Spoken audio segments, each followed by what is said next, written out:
Evolução em Dois Mundos, pelo Espírito André Luiz, psicografia Francisco Cândido Xavier e Valdo Vieira. Capítulo 16. Mecanismos da mente. Alma e corpo. Aclarando os problemas complexos da alienação mental na maioria dos espíritos desencarnados, pelo menos durante algum tempo além da morte, vale comentar, ainda que superficialmente, alguns dos experimentos efetuados pela ciência terrestre nos mecanismos nervosos, para que possamos ajuizar da importância da harmonia entre a mente e o seu veículo físio-psicossomático no plano físico ou extrafísico. Assemelhando-se no conjunto ao musicista e seu instrumento, alma e corpo hão de conjugar-se profundamente um com o outro para a execução do trabalho que a vida lhes reserva. E sabendo-se que a alma é direção e o corpo obediência, é da lei divina que o homem receba em si mesmo o fruto da plantação que realizou, visto que nos órgãos de sua manifestação recolhe as maiores concessões do Criador para que efetive o seu aperfeiçoamento na criação. Assim sendo, de seu próprio comportamento retira, nos vastos setores em que se processa a evolução, o bem ou o mal, que, lançando ao caminho, estará impondo a si mesmo. Secção da medula. Através de experimentação positiva, conhece a ciência de hoje a inalienável correlação entre o cérebro e todas as províncias celulares do mundo corpóreo. Tomando, pois, em nossas anotações o sistema cerebral por gabinete administrativo da mente, reconheceremos sempre que a conduta do corpo físico está invariavelmente condicionada à conduta do corpo espiritual, como a orientação do corpo espiritual está submetida ao governo da nossa vontade. Sabemos, assim, que depois de seccionada a medula de um paciente, se observa de imediato a insensibilidade completa, o relaxamento muscular, a paralisia e a eliminação dos reflexos somáticos e viscerais em todas as partes que recebem os nervos, nascidos abaixo do ponto em que se verificou o prejuízo. A insensibilidade e a paralisia são decisivas, porquanto procedem da secção dos feixes ascendentes e do feixe piramidal, ou seja, do desligamento das regiões do corpo espiritual correspondentes nos tecidos orgânicos e no cérebro, qual se desse a retirada da força elétrica de determinado setor num campo extenso de ação. Semelhante desligamento, porém, não se verifica de todo, o que acarretaria, quando em níveis altos, irreversivelmente, o processo liberatório da alma com a desencarnação. Junções fluídicas sutis permanecem, ativas, entre as células dos implementos físicos e espirituais, como recursos fisiopsicossomáticos em ajustes possíveis de emergência. Em razão disso, não obstante a insensibilidade a que nos reportamos, comparável ao silêncio orgânico deixado pela execução de uma neurotomia, muitos pacientes se queixam de dor em zonas localizadas para baixo do nível em que se expressou o corte, fenômeno esse perfeitamente atribuível ao contato das células do corpo espiritual com as fibras aferentes, que vibram na cadeia simpática, penetrando a medula acima do ponto molestado. Recuperação dos reflexos. Devido ainda a esse reajustamento organizado instintivamente entre a alma e o corpo, os reflexos são gradativamente recuperados. Em condições muito especiais de equilíbrio físio-psicossomático do enfermo, os reflexos superficiais ressurgem quase sempre em 24 horas depois do insulto sofrido, embora os reflexos anal e cremasteriano jamais se percam. Insulto esse em que o sinal de Babinski, ou extensão dos pedartículos, principalmente do primeiro, não raro acompanhada por determinado grau de contração dos músculos do joelho, denuncia a violação do feixe piramidal, equivalente à nitura de ligação das células do corpo espiritual nos implementos nervosos da veste física, assemelhando-se ao curto-circuito da energia elétrica nos condutores ininterruptos que lhe atendem à necessária circulação. Na generalidade dos casos, porém, os reflexos em pacientes dessa espécie apenas reaparecem com mais vagar no curso de semanas, tempo indispensável para que as células do corpo espiritual, vencendo as resistências do corpo físico, a ele se reimponham quanto possível.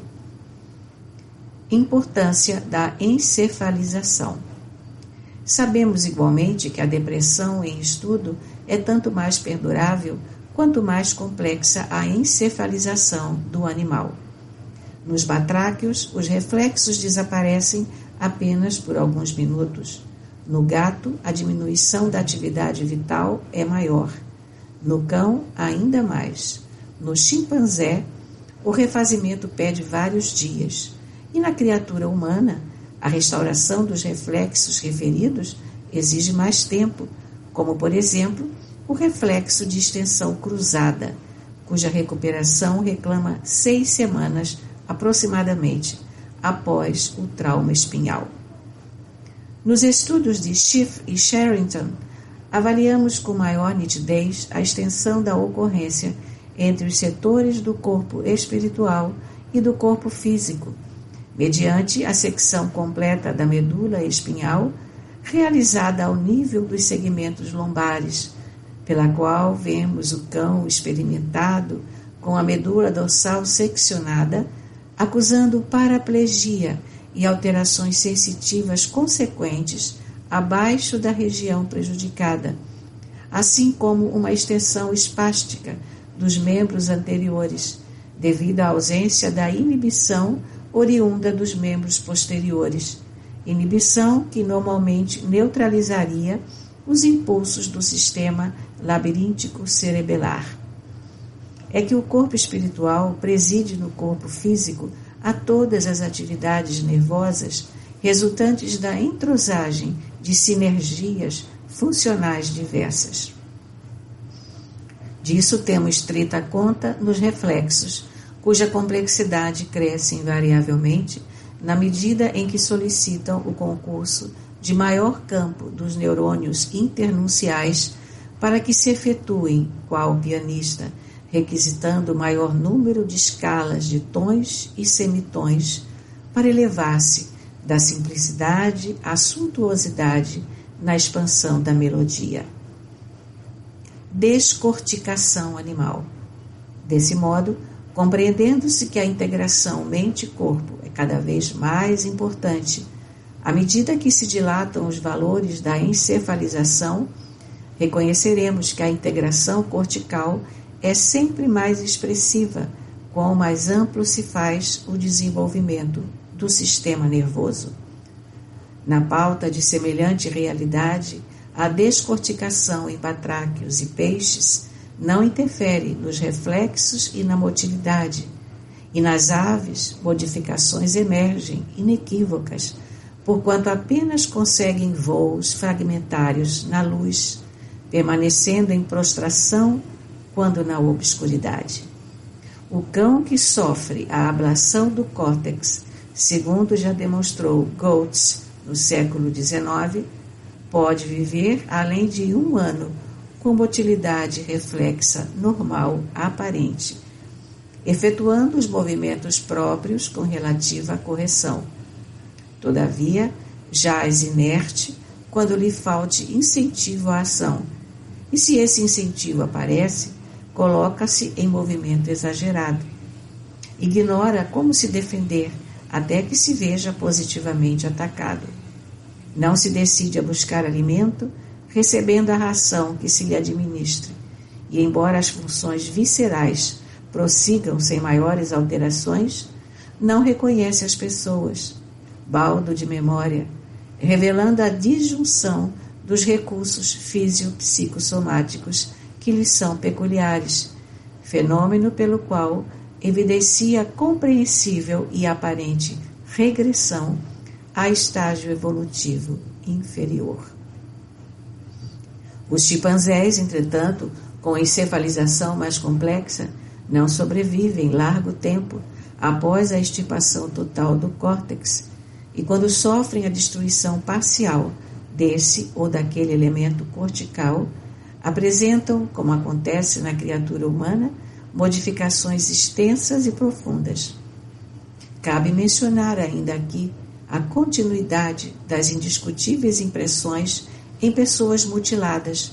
que prosseguem sentindo, integrados ao próprio corpo, esse ou aquele membro que fisicamente não mais existe. Sincronia de estímulos. Entenderemos assim facilmente que o córtex encefálico, com as suas delicadas divisões e subdivisões, governando os núcleos reguladores dos sentidos, dos movimentos, dos reflexos e de todas as manifestações nervosas da individualidade encarnada, corresponde à sede do centro cerebral do psicossoma, ou corpo espiritual, no corpo físico, unida à sede do centro coronário, localizada no diencéfalo, entrosando-se ambos em perfeita sincronia de estúmulos, pelo qual se manifesta o espírito em sua constituição mental harmônica, difícil ou desequilibrada, segundo a posição em que ele mesmo valoriza, conserva, prejudica ou desorderna os recursos que a lei divina lhe faculta à própria exteriorização no plano físico e no plano espiritual.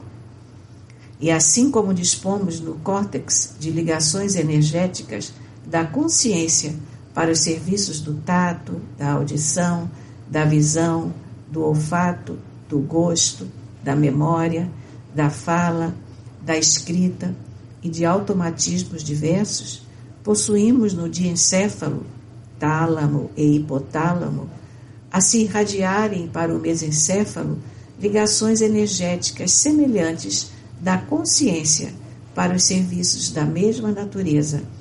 com acréscimos de atributos para enriquecimento e sublimação do campo sensorial, como sejam a reflexão, a atenção, a análise, o estudo, a meditação, o discernimento, a memória crítica, a compreensão, as virtudes morais e todas as fixações emotivas que nos sejam particulares. Emitindo a onda de indagação e trabalho que nos diga respeito através do centro coronário, conjugado ao centro cerebral, recebemo-la de volta em circuito de raios substanciais da nossa própria força mental, com impactos aferentes e eferentes, para que a nossa consciência por si ajuíze pela essência dos resultados ou reflexos de nossas próprias ações quanto ao acerto ou desacerto de nossa escolha nessa ou naquela circunstância da vida. Não podemos esquecer que cada núcleo das ligações a que nos reportamos se subdivide em peculiaridades diversas, entendendo-se, pois, que os fenômenos de obliteração suscetíveis de ocorrer em alguns dos setores corticais do corpo físico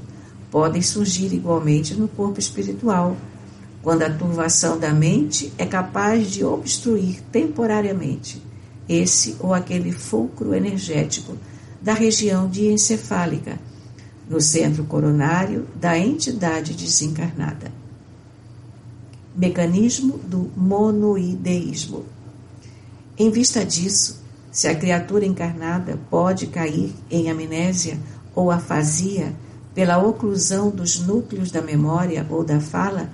sem desequilíbrio integral da inteligência, a criatura desencarnada pode arrojar-se a frustrações semelhantes, sem perturbação total do pensamento, enquanto se lhe mantenha a distonia. Segundo o critério idêntico, se a habilidade de um homem para manobrar determinado idioma pode cessar numa das subdivisões do núcleo da fala, no córtex, persistindo a habilidade para lidar com idiomas outros, assim também o núcleo da visão profunda no centro coronário pode sofrer disfunção específica, pela qual um espírito desencarnado contemplará tão somente por tempo equivalente à conturbação em que se encontrem os quadros terríficos que lhe digam respeito às culpas contraídas, sem capacidade para observar paisagens de outra espécie.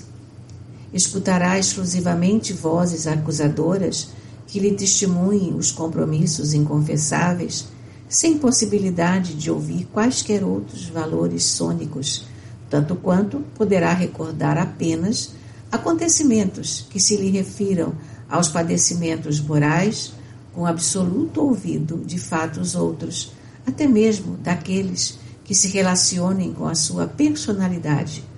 motivo pelo qual se fazem tão raros os processos de perfeita identificação individual na generalidade das comunicações mediúnicas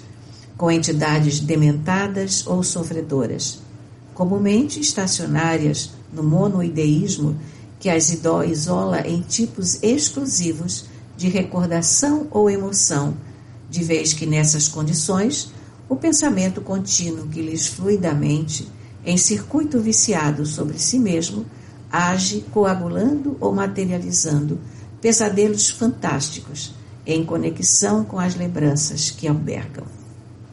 E esses pesadelos não são realmente meras criações abstratas, porquanto em fluxo constante as imagens repetidas, formadas pelas partículas vivas de matéria mental, se articulam em quadros que obedecem também à vitalidade mais ou menos longa do pensamento, justapondo-se às criaturas desencarnadas que lhes dão a forma e que, congregando criações do mesmo teor de outros espíritos afins, estabelecem por associações espontâneas os painéis apavorantes em que a consciência culpada espia, por tempo justo, as consequências dos crimes a que se empenhou, prejudicando a harmonia das leis divinas e conturbando concomitantemente a si mesma. Zonas purgatoriais. Obliterados os núcleos energéticos da alma, capazes de conduzi-la às sensações de euforia e elevação, entendimento e beleza, precipita-se a mente, pelo excesso da taxa de remorso, nos fulcros da memória, na dor do arrependimento, a que se encarcera por automatismo, conforme os princípios de responsabilidade a se lhe delinearem no ser, plasmando com os seus próprios pensamentos as telas temporárias, mas por vezes de longuíssima duração, em que se contempla incessantemente, por reflexão mecânica, o fruto amargo de suas próprias obras, até que esgote os resíduos das culpas esposadas, ou receba a caridosa intervenção dos agentes do amor divino, que habitualmente lhe oferecem o preparo adequado para a reencarnação necessária, pela qual retomará ao aprendizado prático das lições em que faliu. É dessa forma que os suicidas, com agravantes à frente do plano espiritual, como também os delinquentes de variada categoria, padecem por largo tempo a influência constante das aflitivas criações mentais deles mesmos, a elas aprisionados pela fixação monoideica de certos núcleos do corpo espiritual em detrimento de outros que se mantêm malbaratados e oclusos. E porque o pensamento é força criativa e aglutinante na criatura consciente em plena criação, as imagens plasmadas pelo mal, à custa da energia inestancável que lhe constitui atributo inalienável e imanente, servem para a formação das paisagens regenerativas em que a alma alucinada pelos próprios remorsos é detida em sua marcha, ilhando-se nas consequências dos próprios delitos, em lugares que, retendo a associação de centenas e milhares de transviados, se transformam em verdadeiros continentes de angústia, filtros de aflição e de dor, em que a loucura ou a crueldade, juguladas pelo sofrimento que geram para si mesmas, se rendem lentamente ao raciocínio equilibrado para a readmissão indispensável ao trabalho remissor. Pedro Leopoldo, 23 de março de 1958.